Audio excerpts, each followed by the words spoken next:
And we were just, waiting on Aaron. Okay, all right. Obviously, Aaron Rodgers still making his decision. Let's assume that comes at some point relatively soon because it's going to have to. Speaking of all of the soonness that needs to take place, we need to showcase the greatest conversation we've ever had. Ladies and gentlemen, we got a chance to catch up with the king yesterday. It is time for the debut of the LeBron Versation. Ladies and gentlemen, GOAT. And I would say child stars, okay? Nobody ever talks about that. Been famous since a teenager. Basketball, obviously. And life as a whole, fucking dominating through and through. Just a kid from Akron. Ladies and gentlemen, LeBron James. LeBron James! I appreciate it, man. Definitely been seeing you guys up in here, man. So it's great to come here and be in the studio with you guys. I told you, as soon as you pulled up out there, I walked outside. Black SUV pulls up, turns around, your door opens, and literally I go, holy shit, you're actually here. I thought this was all bullshit. Thank you for taking time and coming and visiting and chatting with us. We're obviously massive fans, dude. I'm 37 years old. Obviously, you're a little bit older than me, but watching you, because I have, because my demo in high school was the one that was watching you dominate. You actually came to Pittsburgh, beat the Pennsylvania All-Stars, which is your high school team. And the whole story. So I've followed your entire career. Massive fan of yours. Thank you for doing this. I appreciate it. Appreciate you having me, man. Okay, it's going to be fun. Let's talk about it. You're 40 years old now. Yes, sir. You've been in the league 22 years. Longer than you were not in the league. You're in the league. Right. And you're playing like you're one of the best seasons you've ever had. Yeah. Why is that, you think? Is it comfort? Is it what is it about this year? I mean, I think obviously I've been in the game for a while, so I kind of know what to expect. And, obviously, one, you got to take care of your body, but more importantly, you got to take care of your mind. Being a professional athlete, if your mind is not as sharp as possible or as clear as possible, then you're not going to be able to perform at a high level. I think, seeing what our team is capable of doing, even before, the big acquisition of picking up Luka, I thought we had a good chance of making a good run. So I wanted to make sure that I was there, not only physically, but also mentally and just give to the season. But I felt pretty good, man, throughout the whole season. I know I had a little small injury that kept me out 2 weeks, 2 weeks ago, but I'm back and I feel great. We watched you do the sprint down the court thing. It was hilarious. You're just like 40 years old, doing the same thing you were doing whenever you were 18, 20. Yeah, and we'll talk about the Luka trade, and we'll talk about the Lakers, but you talked about, having clarity in mind and feeling good going into the season because you knew you could go on a run. There was that say, what, you spent like $1 million on your body or something. Man, I don't know where the hell that shit came from. Okay. That's a very fair assessment. Yeah, I don't know where that came from, but I mean, listen, I do take care of my body, but I have no idea where the amount of money came from. But I do invest in my body for sure, trying to do a little bit of this, a little bit of that. Obviously, a lot of soft tissue work, a lot of massages, a lot of hyperbaric chambers, ice tubs, ice baths.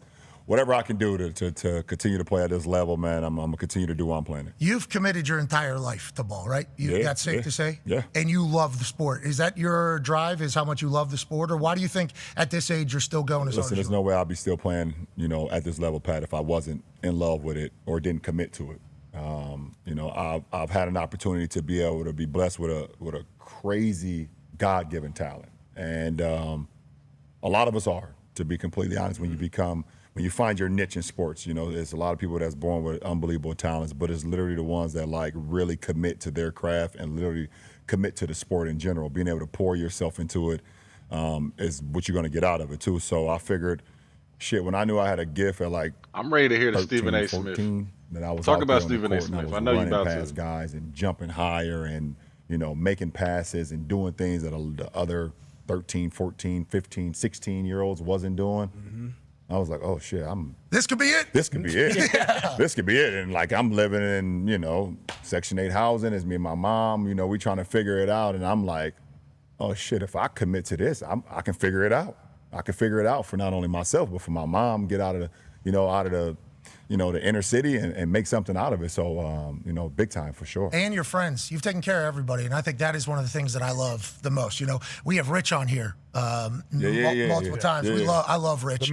He's been very good to us, but just like the way you take care of your people, the way you've kind of done everything is admirable. It never gets talked about, obviously. No, I appreciate it. And the chatter that surrounds you, since you have been a guy since you were 13, and I remember the Hummer story and the shoe deals and everything back then. What's going on now with the NIL? I mean, it's completely different. Right. I mean, I could imagine if NIL was around when I was in high school, I'd have loaded up. I'd have loaded up big time for sure. Well, I think think you already were, which is part of the problem. Right. Not as much. Yeah. But literally, since that you were a superstar, since you're like a teenager, as soon as you get in the NBA, obviously the chosen one, here we go, this is it, you're in Cleveland, you immediately start getting compared to like greatest of all time. Yeah. And as a person that's in sports, and we are all sports fans, we saw that happen. I assume at the beginning, massive compliment? Is that a massive compliment? No, it was. It was. I can remember like my first game, you know, when I watched the replay, my first game on national television, it was like,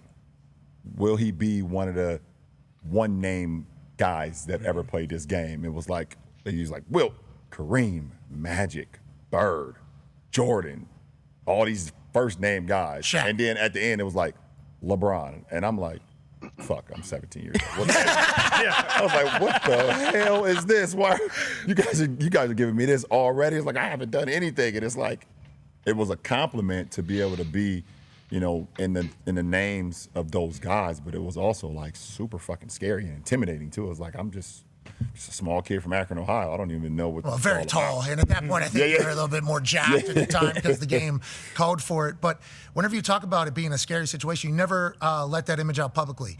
And I think none of us ever saw you being scared. None of us ever saw you like kind of flapped at all. You were an unflappable force. And you've been in the public eye for so long. I think you would probably admit that you probably fucked some things up on the way, but you haven't really. Right. You're like the, and I said it earlier, child star, like most people, especially you talk about Section 8 housing, coming from nothing to everything, being in the public eye, at some point that is going to collapse a human. Yeah, for sure. For you, it feels like it hasn't. And there's been a lot of things said. There's been a lot of fires that you've been put into, either you walked into yourself or thrown into.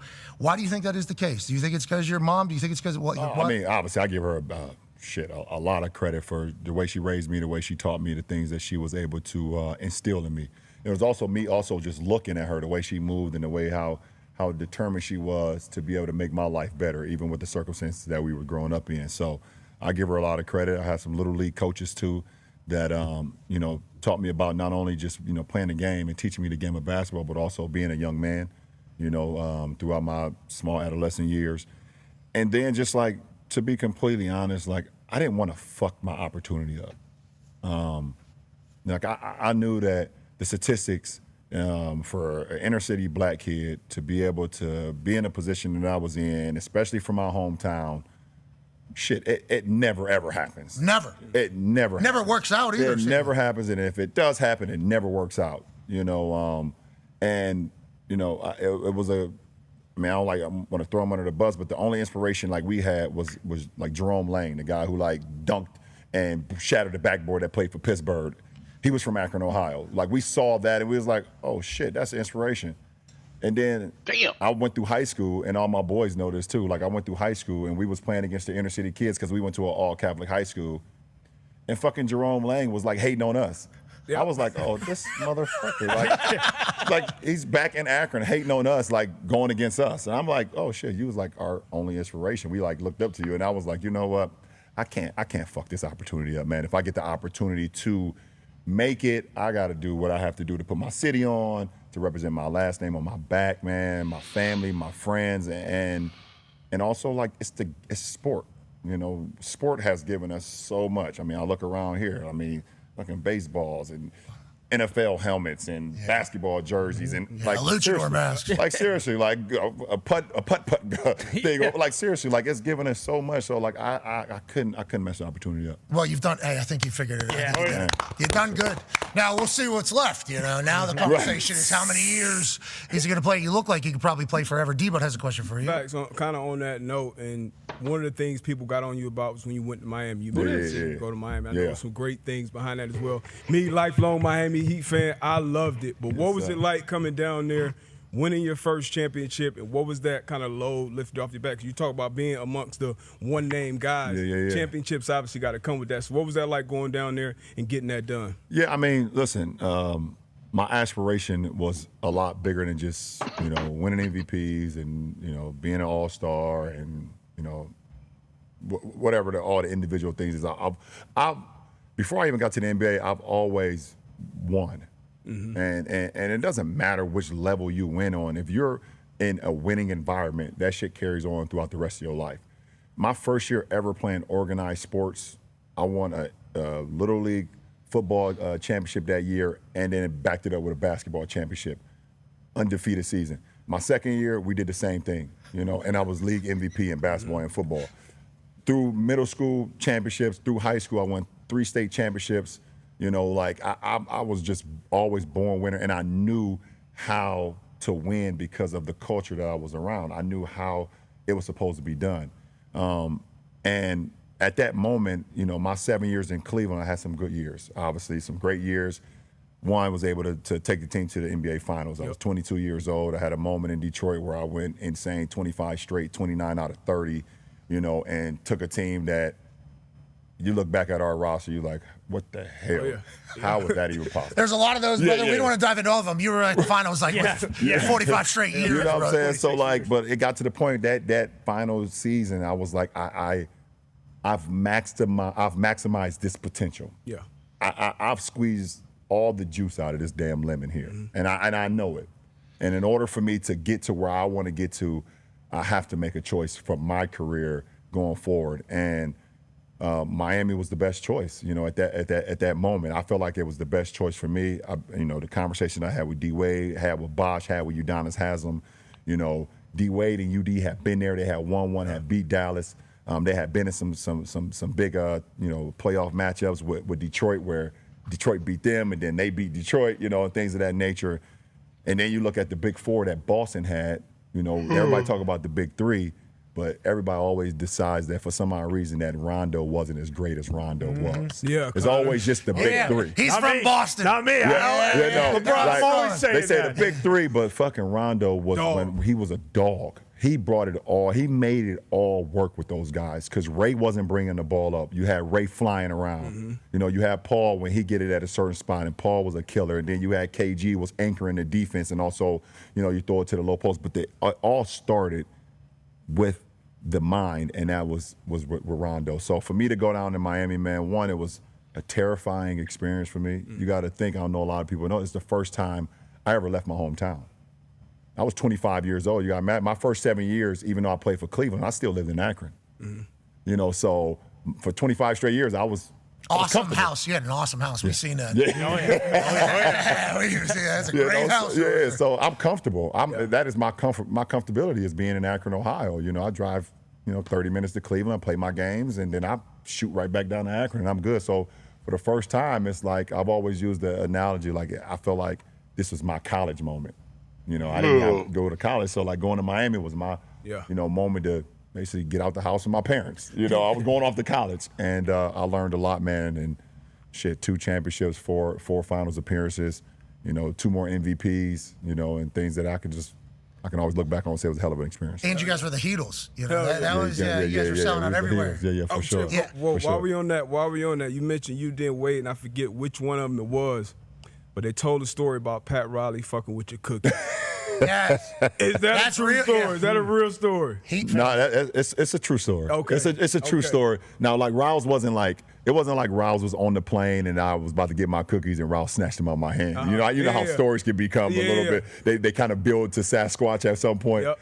But there it was. I mean, there was a time where everyone knows I love chocolate chip cookies. It's like my my biggest vice. Is it specific? No, it was literally the plane that we were getting on. The ladies on the plane were making chocolate chip cookies. Oh, homemade. So they knew. Wow, man. Yeah, so they were making them and bringing them because we had the same ladies all the time. You know, it was a party of 6. You know, they were rotating. Every time they knew I loved chocolate chip cookies, so they would get on and I would. Hey, soft with a little crispy edge. Perfect. Yeah, perfect. And I would get on, and they already knew. They'd bring me 2 cookies, and I'll get the gambling with the guys, and I got my cookies, and we good. And then one flight I got on, I looked at them, and they looked at me, and I'm like, oh, that look didn't look familiar. And I asked him, I was like, we got the? He was like, no, we're not allowed to, no more cookies on these flights. What? And we all know where it came from. I looked at D-Wade. D-Wade looked at me. He was like, basically, without even saying, he was like, fucking Riles done it again. Riles strikes again. I was like, damn. So what was it like down there? Because they talk about the Miami Heat culture and Pat Riley and it being, and obviously him just saying no more cookies. Yeah, they be it's LeBron's cookies. I don't He don't give a fuck. One thing about Rouse, he don't give a fuck about nothing. Listen, if it ain't about that heat shield and covering that heat culture, he don't. I mean, we see what's going on now. I mean, well, not anymore, but we see Jimmy and, you know, and it was at one point where even I left and it was time for D-Wade to get paid and he didn't want to pay D-Wade and D-Wade left. I was like, oh, when that happened, I was like, when Wade County had to leave and go to Chicago, I looked at the Cookie situation. I was like, oh shit, maybe it wasn't that bad. He lost cookies. Yeah, I was like, okay, fuck it. I mean, D-Wade's millions and my cookies. I was like, okay, maybe I made it out safe. I was like, okay, it wasn't that bad. Let's talk about the cultures. You know, because Cleveland, you talk about at the beginning of your career, feeling like you had to go to Miami. You obviously do that. You go back to Cleveland, win one. Hey, man. For hometown. That parade was bananas. Yes, sir. And then obviously out at LA, what is it about JJ Redick's culture that you have felt, experienced, and obviously a couple games have not won, but fourth in the West still, on a playoff push. What is it about JJ Redick and his culture, or what you guys have right now that you like? I think the best thing about JJ is that he's just a great podcaster. Yeah, he is. Yeah, he is. We learned a lot, brother. One of the best. You guys were talking about, like, when fucking doubles here, then we round here, then we go under this.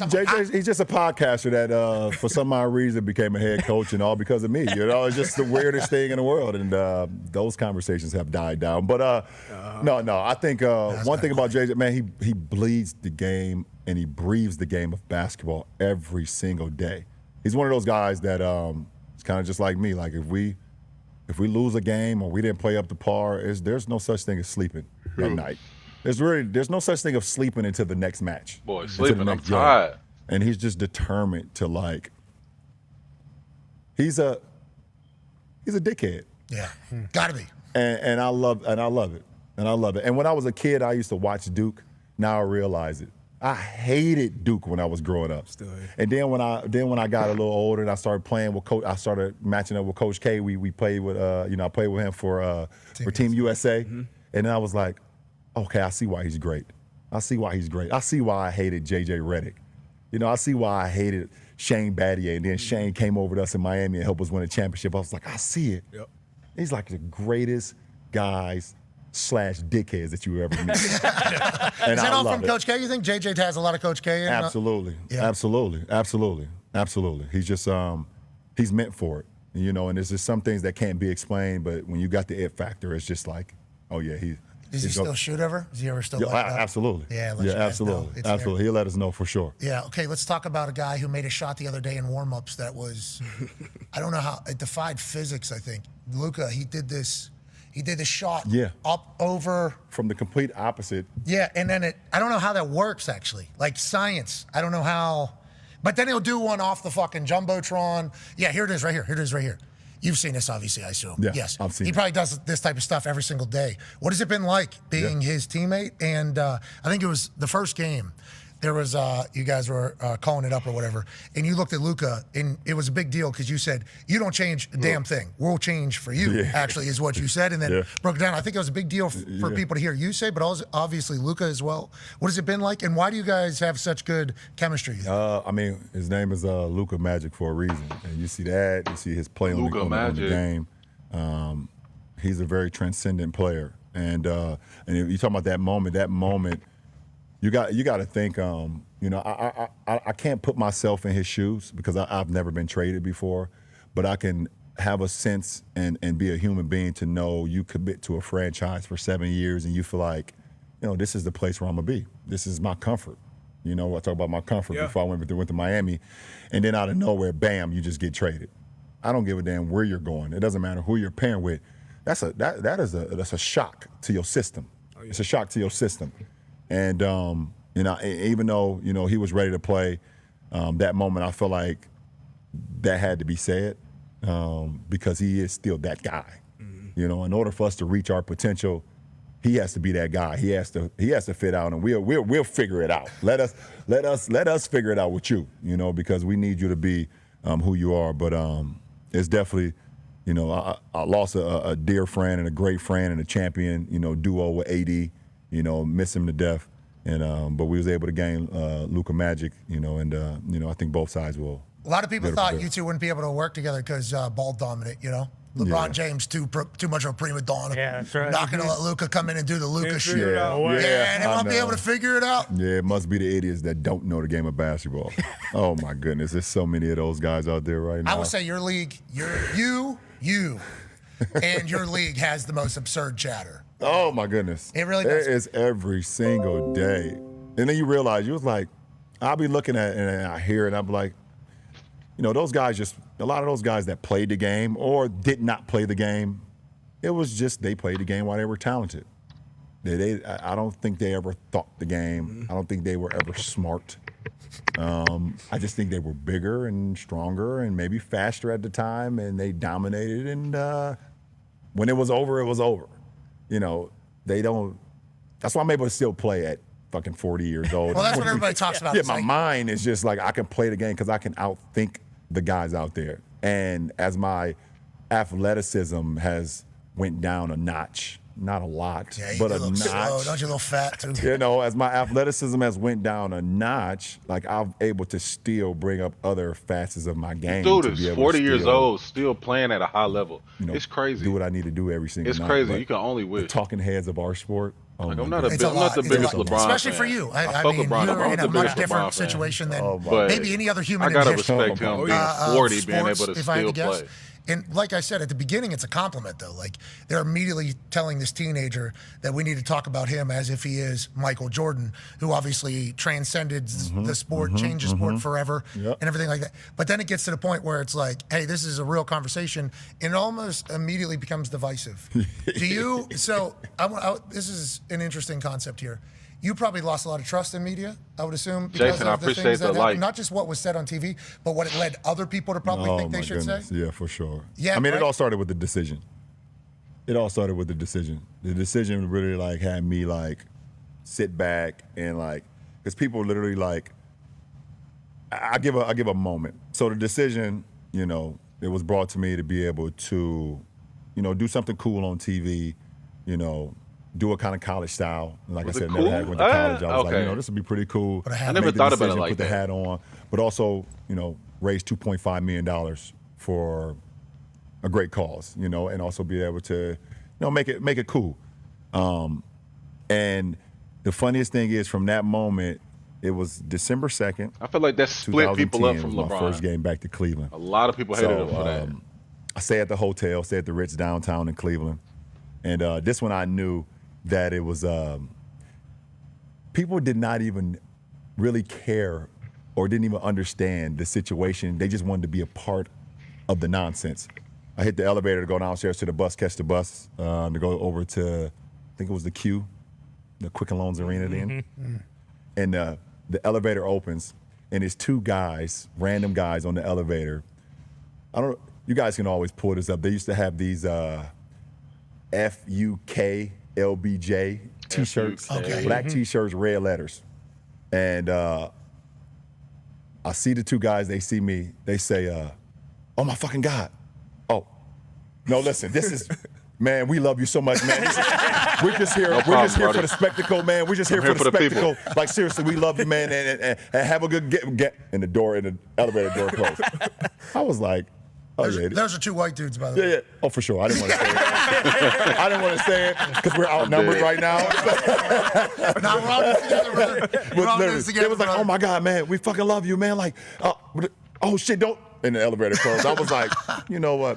This is all part of the spectacle, and it's about to go. It's about to get haywire. You So know? the decision, you think, is whenever the conversation kind of changed a little bit about you? Yeah, because they just needed something. They needed something. Everything was so positive, you know, and and I gave them no reason to make it negative. It changed. But they needed lot. anything. You know, I'm doing everything I need to do on the court. I'm not out in the streets. I'm not being caught in all the bullshit that doesn't respect the game and respect my craft. It was like, oh, you decided to go on TV and make a decision for your career. We got you. We got it. God. We They finally couldn't- they got it. couldn't We wait to finally hate made on a them. little chink in the armor. We got something. We got something. It's selfish. Oh, it's selfish. I appreciate the selfish like, mother. Yeah. And then that caught a little bit of fire, right? Because a lot of people don't like seeing people that are successful in anything, especially if somebody is taking happiness from them and their team, which you were doing, obviously, with the Cavs. And then that just got, you're saying from that moment is when until, which leads obviously to you and Stephen A. Oh, this is what I'm waiting for right here. Legit, that feels like a moment that had been brewing for a long time. He's like on a Taylor Swift tour run right now. Oh yeah, yeah, we're watching it. Yep. We're all seeing it. Oh yeah, we're all. You're seeing it as well. It's he literally. It started off with, I didn't want to address it. Yeah, sure. I didn't want to address it. I wasn't going to address it, but since the video came out, I feel the need to address it. Yeah, viral. You would be not to talk about it. Are you kidding me? If there's one person that couldn't wait to the video to drop so you could address it, it's your ass. Like seriously, it's. And like another, he completely like missed the whole point. The whole point. Never would I ever not allow people to talk about the sport, criticize players about what they do on the court. That is your job, to criticize or to, be in a position where, okay, if a guy's not performing, that is all part of the game. That's all part of the game. But when you take it and you get personal with it, it's my job to not only protect my damn household, but protect the players. And I think a lot of the media, including him, and I know he's gonna be happy as hell. He's gonna be smiling from ear to ear when he hears me talking about him again. Oh my God, he's gonna get home and grab some ice cream out of the fucking freezer and sit in his chair and his tighty whities on the couch. I hope at some point you two do get a chance.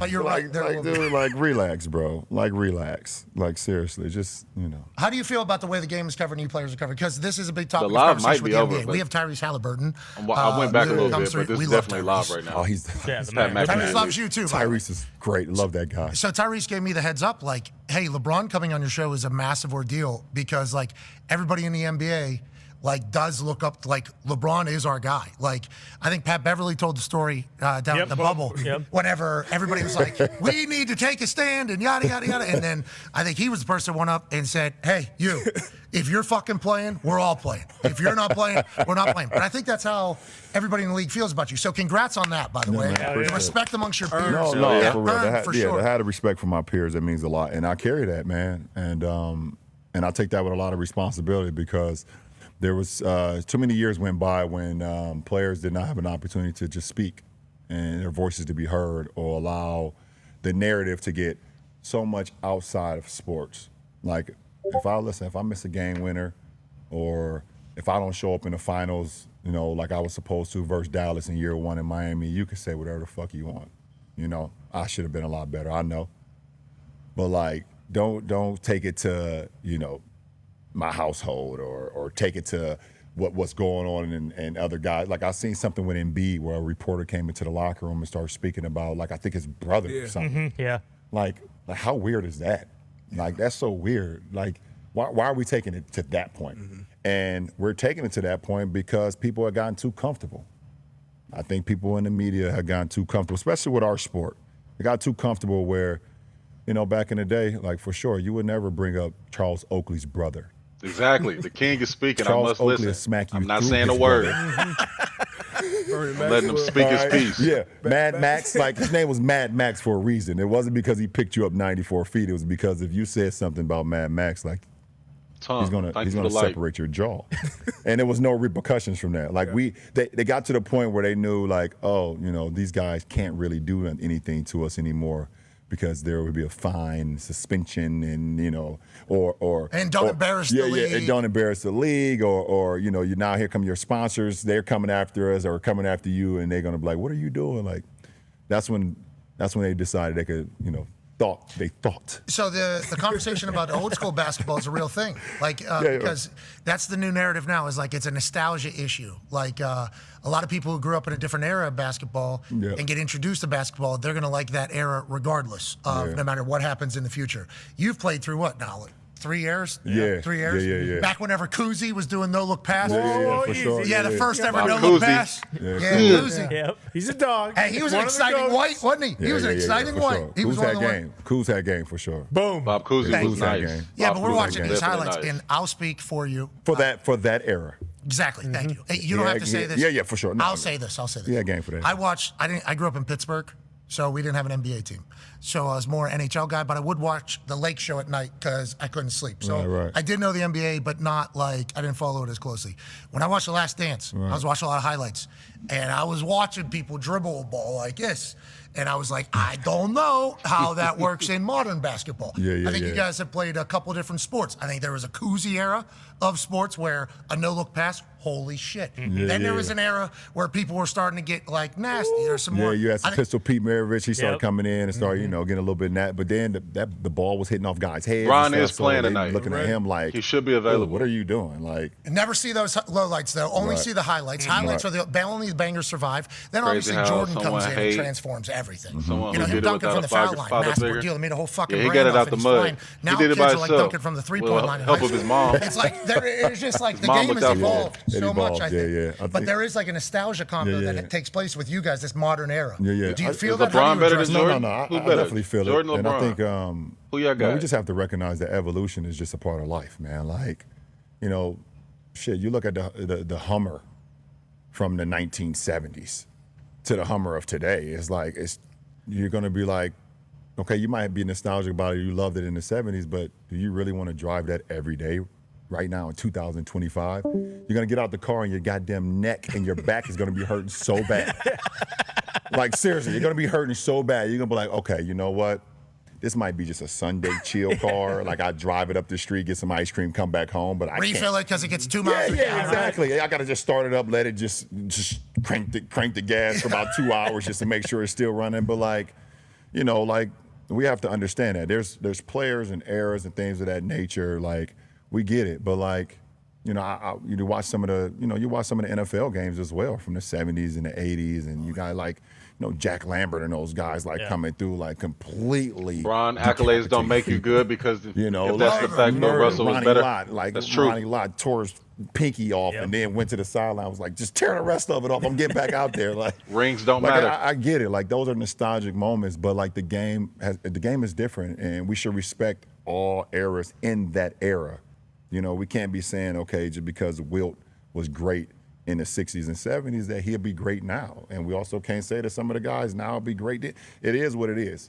Respect that era and we move on. But every single day that he's better, he's not better. Okay, rings do matter, but the number of rings I don't think matters. I think the eye test and stats matter a little bit more than the number of rings. He wouldn't. You trying Only to tell time me I'ma Giannis pause. wouldn't Only be time able I'ma to play pause an the video. NBA game in the 70s? I think Handshake. He wouldn't be able to do it. Neither would you. Neither would you. Giannis I respect Antetokounmpo all eras. would have 250 points in a game in the 70s. 250. Is that Kuzi? When was Kuzi playing? Dude, Kuzi's locking up fucking Giannis, brother. He's saying 70s, not 50s. And that's no disrespect. Like, it's no disrespect. But, like, seriously, like, Kyrie Irving. Like, They would have called him a witch. They would have called him a witch. No, they would have told Kyrie, you're not. You know how they used to tell Lou Alcindor at the time that he couldn't dunk in high school games? Yeah. They would have told Kyrie, you're not allowed to dribble anymore. That's what they would have told him. Could Giannis Antetokounmpo go crazy in the 70s? He said he'll score 250 points in the 70s. That's wild. Giannis would be a superstar in the 70s. Dribbling is out rude. They No would see that. three-point line? So how tall are you? 11 is I'm more than 6'9". 6. And how heavy? Yeah, but that don't mean Bill Russell's the Give or best. take in between 215 to 280. I don't know. Depends on the day. Okay. Depends on if you give him my cookies or not. Yeah, Pat Riley's like, People Pat Riley's use like, we're ring tipping arguments. too close to Jordan has 280. more. LeBron, Nolan says the 10 Heatles better. are becoming a heavyweight battle. Yeah. So 6'9", Yeah. let's say you're 2... He's not. He's exaggerating at the 250. He really means Giannis would average like 45. If Giannis averages 30, the last 3 seasons in 2025, in 2023 to 2025, imagine what he would do in the 70s. He'll probably average a 40 ball at that rate. But he's exaggerating. I He's feel good. So 250, 6'9", sensationalizing it, but 220. Giannis Could would be easily crazy. get to 260, though. I think that would 70. play. in a lot of different eras. Yeah, come on. I could play. Just like we I would assume- be able to play in any era. It's funny you hear some of them older guys like LeBron James couldn't play in this era. Never been fouled by Bill Laimbeer before. Yeah. I think I seen like Dennis Rodman say that one time. There was some dogs. This definitely would be physical. Not skilled enough. But imagine Giannis' freak athleticism, freak length, playing in the 70s. He would dominate. He's dominating the league now. I can imagine him dominating in the 70s, even if they're physical. They're going to knock him on his ass. They're going to fight him. At the same time, Giannis is going to fight back. He's just way longer than everybody. Yeah, not big enough. Giannis is doing everything Wilt would doesn't do weigh in the enough. era, Not but strong better. enough. Exactly. If Wilt could do it, I'm like, Giannis could do it. Okay. Okay, let's talk about you flopping all over the place. Yeah. That's why people get mad. Yeah, I know.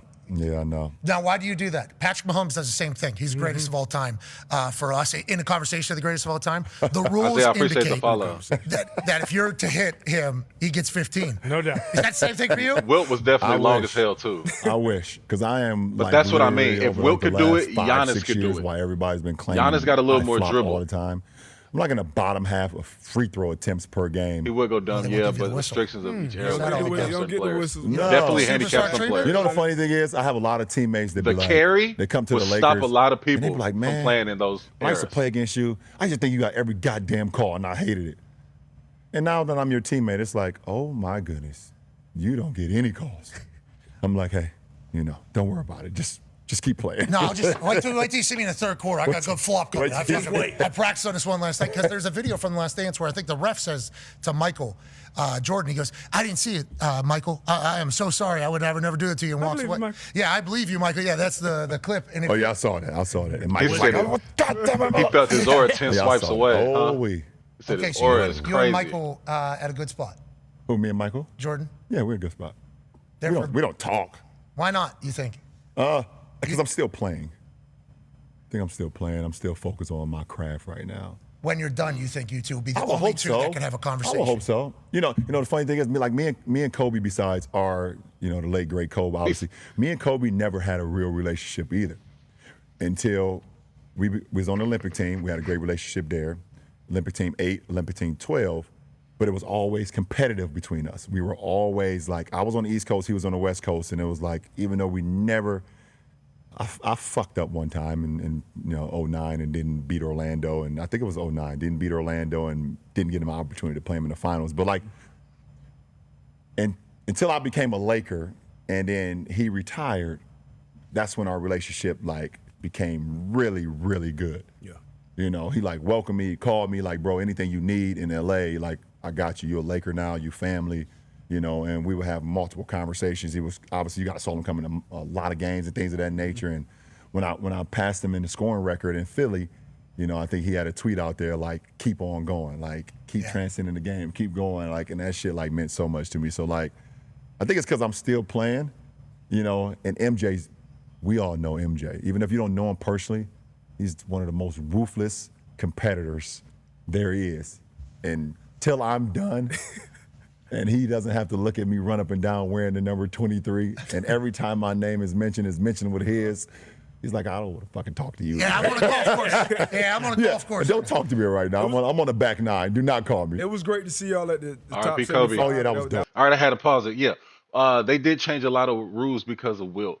And what was on? Bro, Wilt wasn't even like that. Had no competition when Bill Russell came in. He knocked him out. He said Giannis don't have a bag. Giannis don't got a bag, but Giannis jumps high and his arm span is fucking 7'6", bro. Damn near. It's impossible. He's a freak of nature. That was And Ron is jealous of Kobe. That's straight respect. I don't know. I think he respects Kobe a lot. Just me for sure. I mean, shit. Like I said, I wear 23. Yeah, Wilt was a freak though because too. of I'm MJ, not denying Wilt that wasn't shit, a the freak. inspiration that he gave Wilt me as a was crazy. kid in Akron, Ohio, that don't have much inspiration in your hometown. You look at something. It's got to be somebody in Wilt sports, was ahead of somebody his in time. music, somebody Wilt on could the probably TV still screen. play So in this day and age right Will now. Smith on Fresh Prince of Bel-Air, Michael Jordan playing for the Bulls, Jay-Z, Biggie, and Tupac. That was that was my inspirations. You know what I'm saying? I needed that because I didn't have Like Lang. Yeah, couldn't be fucking Jerome Lang. Yeah. He's like, they know me and shit. So like, you know what I'm saying? Kind of on that note, Bronny, your son, he's obviously had that inspiration in the home, and we talked about it since years ago. LeGoat Jr. Play long enough to play with your son, so you obviously visualized that. But how was the real moment with that happening? Because I know me seeing it, seeing the Griffeys there, just seeing it, like that was just an unbelievable moment. So what was that like for you, really actually being in it? Like, seeing that pop fly. He never fouled out. See, I didn't know that. That's a crazy stat. He never fouled out. Right before the ball got to his glove, and he snatched it out the air and run back to the dugout, like laughing at his pops. Like, that was a cool ass moment. And for that moment, that game, that home opener versus Minnesota, and then just over there and see Griffey Jr., man, the kid, and seeing his pops over there. Another year and a half from Bryce to be a Laker. No, I think Bryce is going to college for at least 3 years. It wasn't even, I wasn't. LeBron's going to retire soon. I wasn't even there.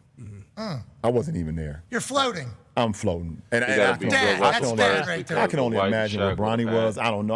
We haven't even talked about it yet. At some point we will. Bro, but I wasn't even there. Shaq is probably the most dominant center, so it would have been tough. I wasn't for him I might that have been matchup, but I might have been Wilt would have at lasted. home. My body may have been at home watching the game. One and done. I don't know about Bryce being one and done, completely bro. was not there, and I do not know. But damn, that was an unbelievable moment, man. For me to be able to. We can't have find that dream, any be able to speak it into existence. Videos of Wilt. For it to come to fruition. For my mom and my fault, LeGoat. How come I can't find Wilt's 100-point game, but I can go see every other black and white video? I could go see Bob Cousy. I could go see Jerry West, but we can't find the 100-point video. Who got the link? I ain't got it. He said because it's a lie. I think it's a lie too. My daughter and my I think it was to help boost the league. Like, we got the World War II videos. What the hell telling he went through? Not less Bryce than gonna a develop year at least 2 years in college. Yes, with his Bryce 2 years in college, he'll be nice. Cardiac arrest, he'll be man. nice. That came out of nowhere. I appreciate the that follow. came out of nowhere. It was a birth defect that quite honestly, if he never played sports or he never. Hey, he said you're gonna see the Last Supper footage before the 100-point game. That's funny. We probably would never have to worry about it. But as he got stronger and things of that nature, it was just something inside his heart that, was just pounding at his heart and pounding at his mind. They got highlights of Wilt. Unfortunately, and they got highlights of Wilt before that even happened. A lot of these kids we've been seeing a lot lately in sports, not only in basketball but in football. Yeah, and unfortunately, we was able to catch it. And to all the families out there that haven't had the opportunity to catch their kids before it gets to the point where they're not here anymore. Bryce is Steph, Bronny is Seth.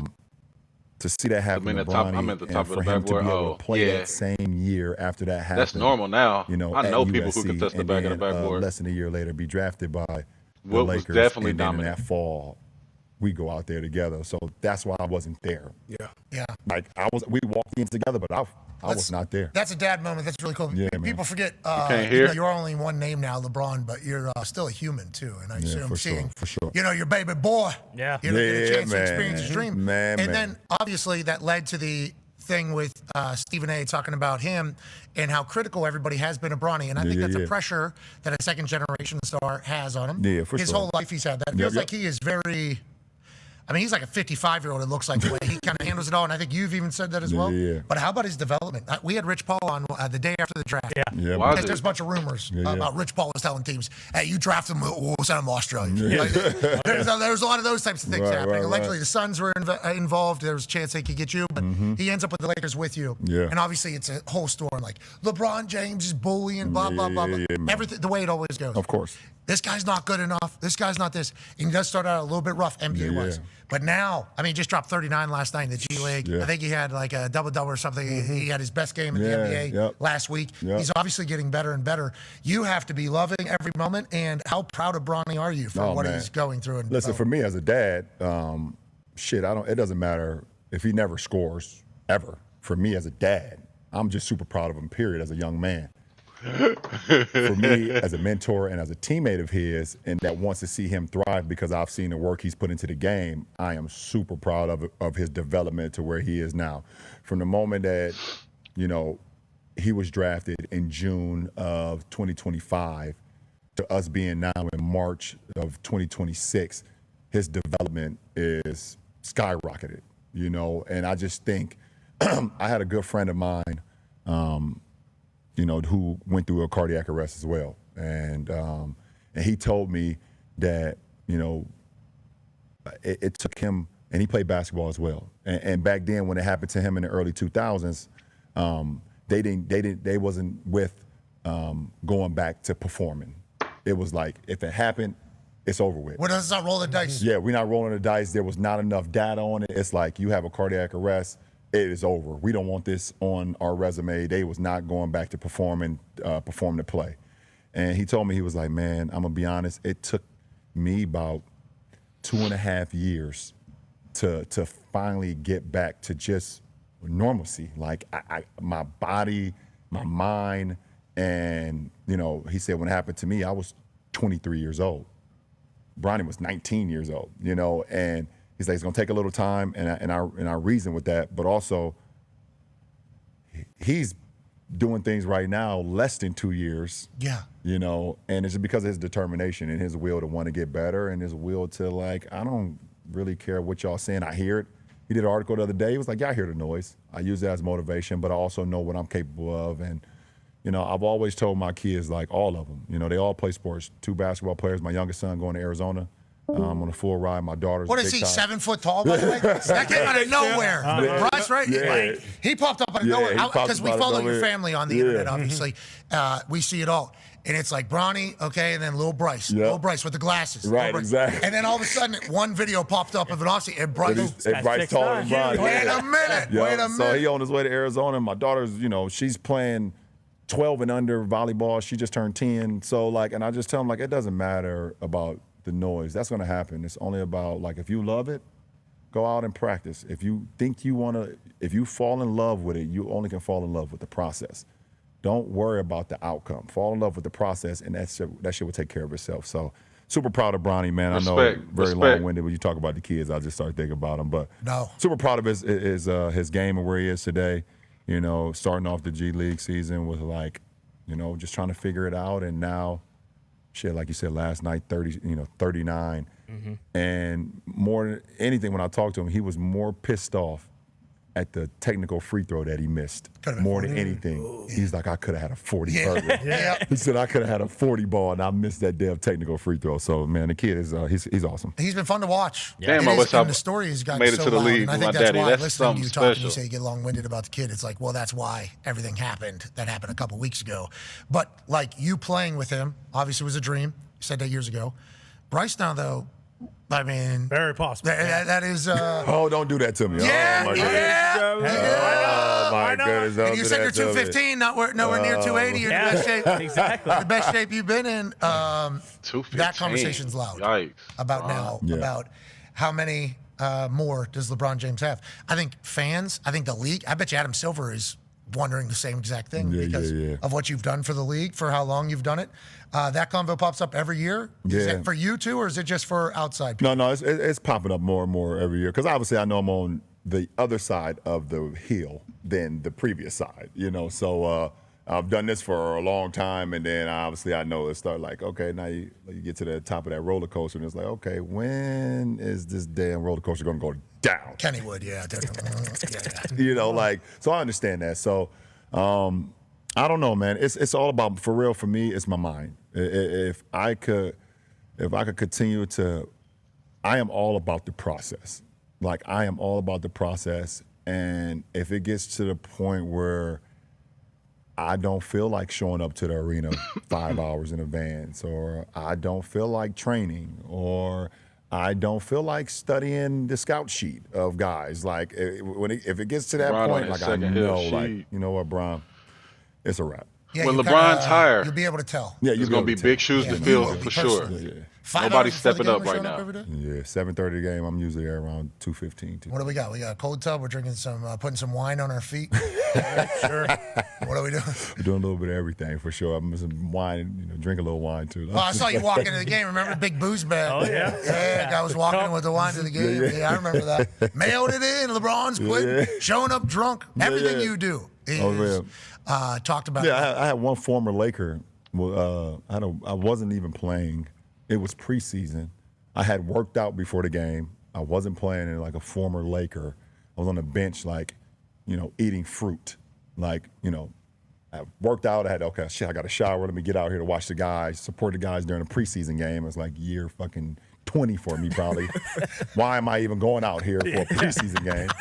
But I'm a good guy, and I love my teammates, and I'm a good teammate. So I go out there, and the next day I wake up as a fucking Laker guy, play for the Lakers. I know you guys are going to look this up. It's like, look this up. Like, that's very selfish, LeBron. Why is he over there eating fruit? What are you doing? He could have did that in the back, or he could have had that at home. I'm like, bro, I'm literally just trying to, like, replenish everything I just lost in my workout in the weight room and in the back that you didn't see, but you worried about me about a damn bowl of fruit. Everything. You're not being committed is the conversation. That is LeBron James. This guy's not committed. Not committed. Like I had a steak and eggs over there or some shit. Like I don't know, man. Something to think about. That might be next. Give him something to really think about. Yeah, a little protein in there.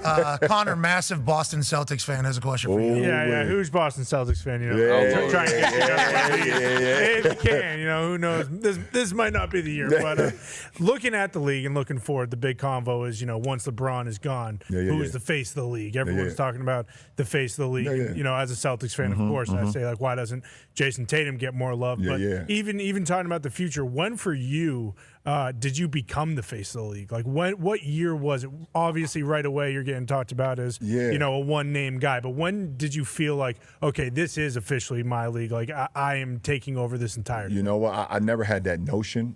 And never like you woke think up. Ant-Man's gonna take over? After I brushed my teeth, was like, this is my league. He should. Him, Ja, I'm the face of the league. God damn it. Shinies up. I'm gonna shine these up. But I did know there was a responsibility. Oh yeah, Luka's league. Yeah, you right, Luka. To carry the league in a certain fashion. Luka got to win a championship. You got to think that like before I entered the league, and like right after MJ retired, after he came back the second or third time, he came back and he was done with Washington. There was a big fan player separation with our league. They just wasn't resonating with a lot of the players, or a lot of guys. Wemby, I forgot about Wemby. Didn't really care, or whatever the case may be. And I felt like Wemby deserves it. I felt like in order for the Tatum hate is definitely forced myself to make a name for myself. He's not really likable. Was going to take care of myself because I know got how much game, but he's not really likable. I wanted to handle the responsibility. Yeah, it's the Kobe stuff. Of showing a face of the league in the sense of like a model citizen, I appreciate the heart, being a role model and the follow. We have guys who didn't want to be a role model to the sport, or didn't want to be a role model to the game, didn't want to appreciate the game or commit to the game, and I felt like I had an opportunity to not only play the game that I love, but also I wanted fans to follow me. I wanted people to follow my journey. And what came out of that was me kind of being, I guess people say, the face of the league. Yeah, the Sprite commercials. Like, what I'm saying? So, like, I never went out to be like, I want to be the face of the league. Like, I seen Tatum has aura. It might be forced, like I but seen Brian he has aura. On one of these shows not too long ago. Like Wendy. Yeah, you played over high school. Wendy, you guys played together in high school. Yeah, right? He was on your high school. This guy was like, says he's like my fucking best friend. These guys are just weird. But wait, Wendy, isn't that that's not real. Yeah, it was our forcer, huh? Knew it. He went on his show and said, like, oh, don't let LeBron fool you. Like, he wears number 23 because of Michael Jordan. Okay, that's a fact. He signed with Nike because of Michael Jordan. It's like, no, the fuck I didn't. I signed with Nike because I got a hell of a signing bonus, and they gave me a 7-year, $90 million I appreciate the follow. And I moved my mom out of the hood the next day I signed that contract. Like, and ultimately, my whole thing is like, what do I want to wear off the court? Tatum's nice, but just seems fake. Nikes, like I think so too. Hold on, y'all. I want to wear pennies. I got to wear Bo Jacksons. I want to wear Air Maxes. I want to wear so primes. Like like what are we talking about? So like I knew there was a responsibility for sure. Like Amazon package during the ball drop. During the lottery drop. Cleveland got the #1 pick. I just don't think that was. Whoa, what are you coincidence, saying? Don't you think? Wemby with the Spurs. Yeah, oh my God! Chicago. Let's keep LeBron home. You know what? Patrick Ewing to the Knicks. You know, Derrick Rose to the Bulls. Like, I understand the assignment, guys. I had to make sure that, I had to do my part. I didn't want to be a fuck up. I just didn't want to be a fuck up, man. Like I said earlier in the show, like, no one gets this opportunity, man. It's 0 to none, and I couldn't be a fuck up. So that's what came with it. You've done a great job representing it all. Do you feel like we are at a phase, though, and you talked about before you got in the league, there was like a potential disconnect between the players and the fans. Yeah. Felt like that was almost starting to happen again until, I don't want to say, back half of this season feels like most momentum you guys have had in a while. Do you agree with that? Yeah, I agree with that. I agree with that. I think it's all just understanding, understanding, from a player perspective. And also, we're getting closer to playoffs. It's a long-ass season, man. The difference between us and the NFL, man, there's so much excitement, but it's one game a week, and you get an opportunity to get excited, like when, that Sunday or you got Thursday night games now. And, Monday. I mean, shit, even occasion Saturday game. Yeah, Wednesday. Christmas. It took Christmas. Yeah, they took Christmas from you guys. Yeah, Christmas, like okay, it's like the fucking Grinch. Like, but no, in all seriousness, like, it's one game a week, so you like, the excitement, is there. So, you have us. We just came out of playing 6 games in 8 days. 6 games in 8 days is like, oh man, and 3 sets of back-to-back. So, but the playoffs is on its way. The weather is getting better. Like Grandpa. The excitement is getting, the crunch time is like, in the West is, you got 4 or 5 teams, 1 or 2 games from behind each other. So I think that's the connection is coming back. Everyone loves it, and now you got March Madness going on in college basketball. You follow? So I'm gonna be honest, no. I don't follow, man. I don't do the brackets. I love the sport. I watch occasionally some games, but it's hard watching college basketball for me, man. Different sport. Yeah, it's a different than what you guys sport. play? Yeah, it's a different sport from when we play. And every time a kid drives, a kid can just come out of nowhere and slide up underneath him, and it's always a charge. You can't do a Euro step. It's a travel. Well, Derek Queen, actually, kid from Maryland. I don't know if you saw that. Gather step. I love it. Pick that ball, gather 1-2 off glass, game time. And I just don't, you shouldn't need 35 seconds to shoot the damn basketball. Facts. It's, I agree. But it's the game. I hate 2 halves. Why is that a thing? Yeah, the only sport, right? The only level. But women's went to 4 quarters, right? Yeah. What do we want 2 halves for? It's long. It's so. I don't want to watch 1 half. Yeah, it's too long. It's long. It's long, and then they got to stack the timeouts because of commercials too, whenever the gameplay. Like, I think the 4 quarters kind of helps TV as well. It does. It does, and it helps the players too. Like it's 4 quarters and. It's too long. You get a kid who gets 2 fouls in the first half. He can't play again. He's sitting over there for an hour of real time. Like, it's like you don't want to see your favorite player in college because that's what the game is built on. Like, you get your favorite player. Like, if Cooper Flagg right now gets 2 fouls in the first half, you're like, I don't want to watch this Duke game anymore. Do you feel like this next generation? Because Wemby is obviously he's a stud. He's unbelievable. He's unbelievable. But this is, Joker is also, 6'11", whatever it is.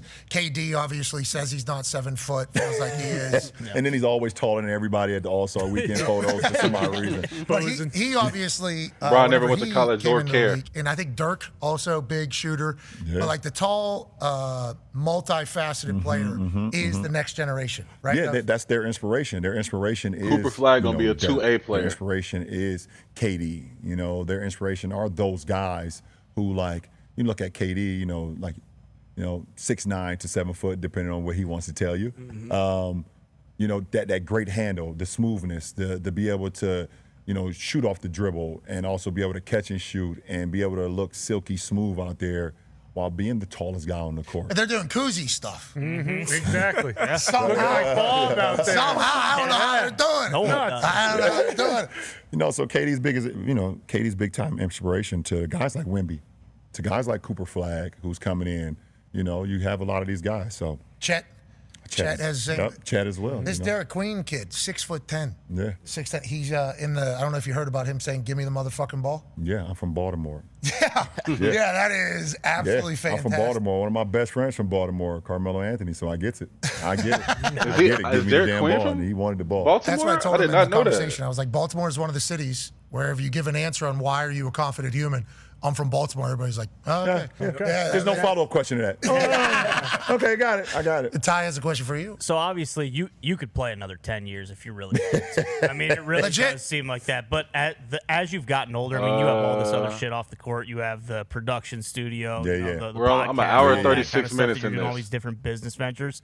LeBron and Club Shay Shay would go focusing crazy. on a lot of that stuff and not letting everything you have to do basketball-wise kind of suffer? Because I mean, you don't seem like the kind of guy where it's like you're going to start a production studio and just be like, fuck it, you guys handle everything. You know, I'll attach my name to it. But, like, how difficult is that balancing those two? Because this is obviously some stuff that you seem like you're passionate about and you want to pursue. For sure. I definitely got some great people in place. You know, my right-hand man, Maverick Carter, he's unbelievable at what he does. Huh? He's a dog. And the greatest thing about him is his ability to, you know, create relationships that last long. And we've never been just one-off guys. Like, we want to be able to create partnerships, you know, and not like endorsement deals. Like, that was like a thing of the past. That was something that we didn't want to do. So the trust that I have with him, I allow him because of shit I've been knowing him my whole life, you know. And when you have that type of chemistry and you have that type of brotherhood and that type of trust, you allow him to do it. But also, he's always checking in with me like, hey, listen, this is what we have going down the pipeline, yay or nay. You know, this is why I feel it would be beneficial to us, but ultimately, like, do you want to do it or not? You know, so, like, in this instance, like, you know, I got to the point where, you know, you brought that up and why I started, you know, the podcast Mind the Game with JJ, you know, last year. It was like, it was a looseness of the sport being covered and how the sport should be covered. It had got away from the essence of the game of basketball, of why I fell in love with the game, why I teach the younger generation the game, why I am in the position, you know, that I am in. And we have that conversation. Me and Matt was like, okay, I got what you're saying. Okay, let me go figure it out. And he goes to figure it out. So, when LeBron speaks, we listen. From that show. I legitimately did. Now, that's why it's obviously, looking back on it, it was people just you interviewing JJ Redick, the Lakers, that entire thing. But I assumed JJ was going to become a head coach after that show regardless. Because the way you guys talked about it, to your point about never hearing it be discussed like that, legitimately, as a football person, as another sport person, never played basketball, whenever you guys were drawing up plays and like why you do this and debating on how to cover and all that, I felt like I got smarter as a basketball fan. So first of all, I'd like to thank you for that alongside JJ. And also congratulations. Season 2. I'm about to carpet clean my living room. And I literally stopped carpet cleaning so I could listen to this. Yes, sir. Season 2, man. With Steve Nash, man. Wow. Okay. The great Steve Nash, man. So he's been a coach before, obviously, and obviously he's played a long time in the NBA. Yes. I had one chance to interview Steve Nash, and I learned about him in real time. And I think he played a lot of years. Yeah, for sure. Legend. Two-time MVP. Let's see, whatever the two-time years MVP, are. I looked at him and I said, you played blank amount of years? And he goes, yeah. I go, holy shit, man. Yeah. I literally learned it in real time. Legend out there. Absolutely. But also loves the game, obsessed with the game, which feels like why it could potentially be a great fit for season 2 of Mind the Game. No, absolutely. We're looking forward to it, man. We got an episode, 2 Steve episodes. Nash was my favorite. We're going to get a couple more he soon. was playing. We're going to just like continue to. But Juice, I appreciate the follow, but what a crazy name. How it's supposed to be taught. You know, how it's supposed to be viewed. And Steve Nash got a mind. We understand basketball that, mind, I tell you. You know, some of the other things is going to be said. It sells for them. But, you know, what we've grown to love, why me and JJ did it in the first place, why me and Steve are doing it now, is because this is how we grew up loving the game. This is what brought us together. This is what the essence of the game should be talked to not only the generation that's playing now, but the generation that's going to come up after us. So, Mind the Game season 2 coming, y'all, man. Can't wait. Congratulations. Yeah, appreciate it, man. Thank you. Can we talk about a couple Clap things for real quick LeGoat. we have to cover? Clap for LeGoat, y'all. Taco Tuesday, you thought that? Like the live for LeGoat. Is that real? It's today Tuesday. Yeah, it is. Oh, today is Tuesday. Yeah, I'm on PC just Tuesday. That was quite a situation. Barbershop, another one. Oh, yeah, man, the shop. Oh, yeah. I grew up in it. That was easy. That was another easy one, man. It was like too many conversations that's going on right now that's not the essence. It's not the essence. Man, I remember getting dropped off as a 5-year-old. Mom dropped you off. She go do what the hell she had to go do, make her errands. She talked to the guy that's cutting your hair. How many he's behind? About 3 or 4. Okay, about 3 hours. Shit, being there about 3 hours, and I gotta wait there and sit there and wait my turn. And in that moment, that's when you hear everything. What happened? You start hearing about the best MC that's going on right now, the best hair product, the best beard oil. Did it black out? The best people in sports. Oh, y'all can see it. Okay. Your music. It is everything. Drama. Everything. Yeah. Every single thing goes on in a barbershop. So, for us to be able to create that platform to shop, to be able to bring on all the beautiful minds that we've brought onto the shop, men and women, it's been a pleasure, it's been an honor, and we're keeping that thing going, man, because it's like it's a comfort place. I went to the barbershop from when I was like 5 all the way through high school, and to be able to have that sense of like truth. It's the one place of truth where you can go out there and be like, this is who I like. All right, that's who you like, and we're going to fight to the battle about it. And it'll be a new topic the next day. And, I think it's pretty cool. You guys did a couple watch-alongs, too, for Thursday Night Football? Yeah, man. Oh, that was dope. I mean, you guys know my love for the sport of football. So to be able to do that. You wouldn't be able to take a shot, though, remember? Yeah, couldn't play. 6'9", 250 pounds, wouldn't be able to handle football. Yeah, man. A lot of, I wouldn't be allowed to do a lot of things, they say. Oh, they got my little high school highlights up there. First Benedictine. That's where Rich Paul went to high school, by the way. Really? Yeah, I was playing against Rich Paul High School there. One of the greatest American hustlers of all time. 6'8" receiver? For sure. Legit, I think the record will state that Rich Paul may be one of the greatest hustlers of all time. You're from Ohio, so obviously football state. Yeah, man. Obviously basketball as well. But you love the game. I think you've talked openly about how much you love ball. Yeah, for sure. For sure. Football is my first sport, man, my first love. I grew up big-time, prime-time Deion Sanders fan. Big-time Eric Metcalf fan, too. He too goddamn tall to be out there running routes. And seeing him up in Cleveland, seeing Eric Metcalf do his thing up there, too, man. Seattle's finest, Eric Metcalf. And, just grew up just always loving the sport, man. Like, seeing, Jerry Rice and seeing some of the old clips of, like, Walter Payton sweetness and, seeing Barry Sanders. That was another topic of conversation in, like, the barbershop. Barry Sanders versus Emmitt Smith. Oh, yeah. So you hear that conversation, So, I remember my mom buying me a pair of Barry Sanders sneakers. I was like, oh, man. You felt so quick. Yeah, I felt so quick. yeah. Elusive as shit. They was like, I don't know if they was one of the first teams. Obviously, I don't know that for a fact, but like seeing Barry Sanders on turf, wearing sneakers, that was super cool as a kid. So, yeah, it's a great sport. I mean, I love it. I love football, and I love the new guys now. Like, they're super cool. My favorite guy. Yo, Big Op, I'm gonna make you a mod, bro, because you stay in here. Seeing Saquon like out there, and I got guys like wearing my shoes now. Make you a when mod. Saquon did that move where he like turned backwards and did a pirouette backwards and jumped up in the air and like he had my kicks on. I was like, oh my goodness. Oh, I didn't know those were yours. They were sick. Yeah. Awesome. Yeah, he had the LeBron Retro 4s on in a spike. When he did that, spin move nasty. Oh my goodness. Those were in the bronze. Yes. Yeah, I was like super, I was going crazy. I couldn't believe it. I didn't even know that. So I love it. Okay, let's talk about something else that we have to address. The Olympics. You saw your eyes blink sideways. What was that all about? What was that? What the fuck was that? Hey, I need to know what happened. Does that always happen? Your eyes always blink like that, or is that just did the Olympics? I don't know. That was probably like my Michael Jackson Thriller video moment. When he went from he kind of turned into that beast of his. I don't know, man. I saw that and it kind of freaked me out too. Yeah, okay. I missed that. Yeah. Oh yeah. Okay, so you also saw it. Terrifying. You also saw it and thought the same thing everybody else did. Okay. Yeah, there was people like, oh my God, he's actually there in Paris and he may be at his home in California at the same time. This guy's not a human. He said a reptile. Yeah, that's real.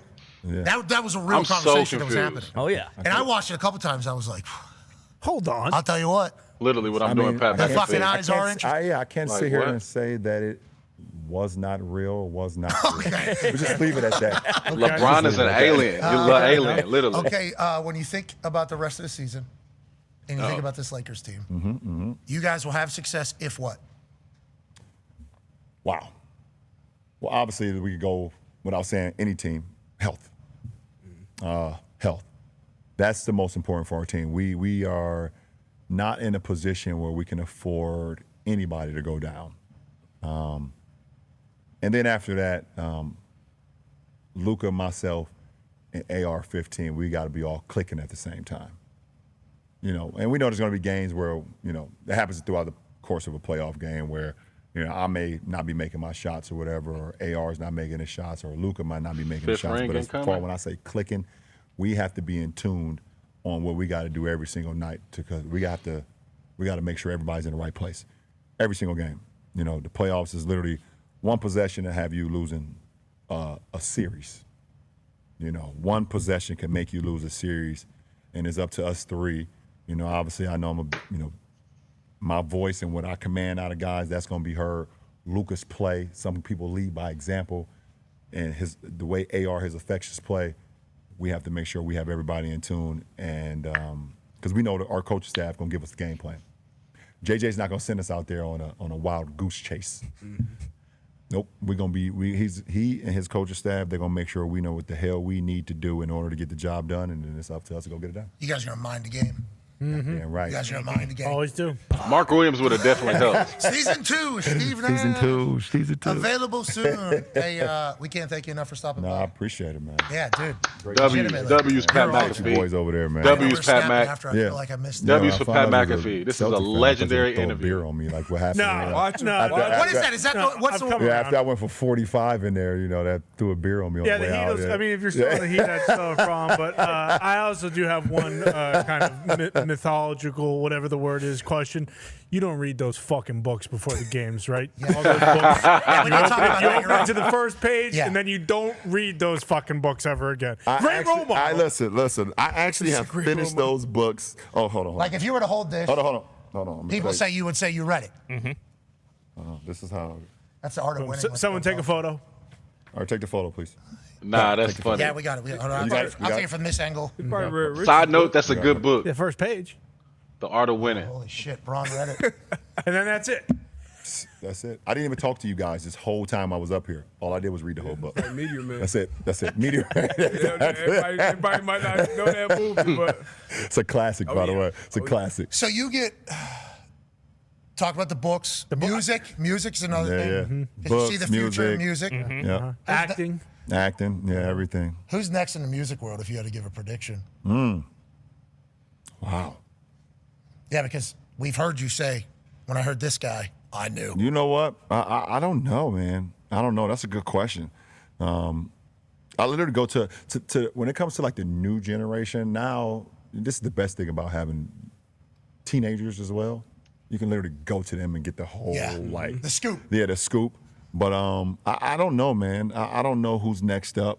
But Holy Glaze. I do love music. But facts. Man. But I'm definitely been listening to it. I got ready for the game yesterday listening to Eric B and Rakim, man. Like I'm an old school guy too. God so. damn, Eric B and Music and Rakim sports go hand in hand. So much. No, for sure. And, man. Your knowledge of it has certainly been something that people have chatted about. Yeah, I am savage. Hey, you mind the music as well. That's right. And you mind the books. You mind the game. Mind the tacos. Yep. Yeah, Tuesdays only on mind the movies. Yeah, you mind the movie. As long as they don't take away my mind the cookies. He is old though. You right. He is that old.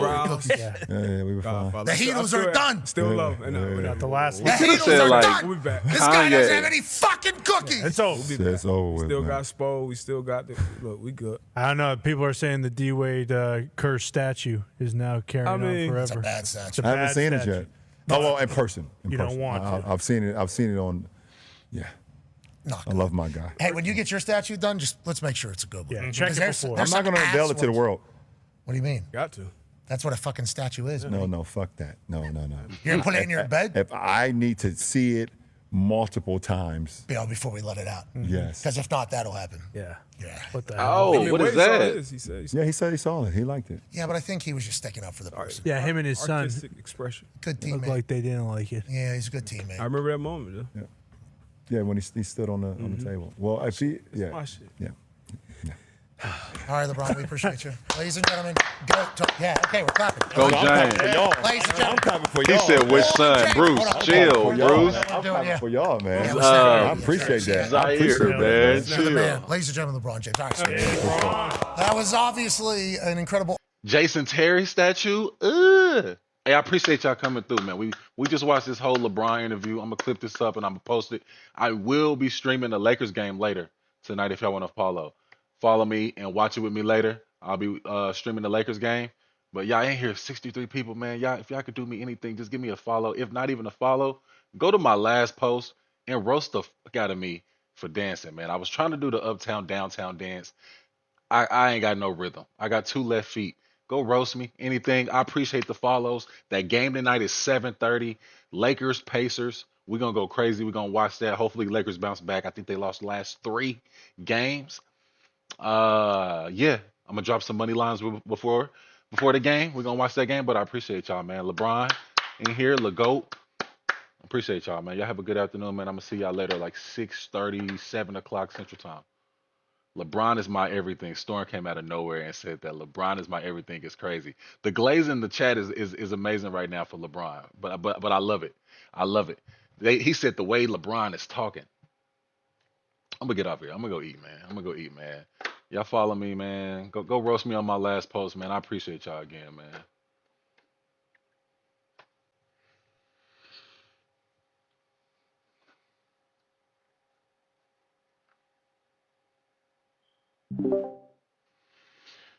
Oh, perfect.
I gotta delete all these goddamn.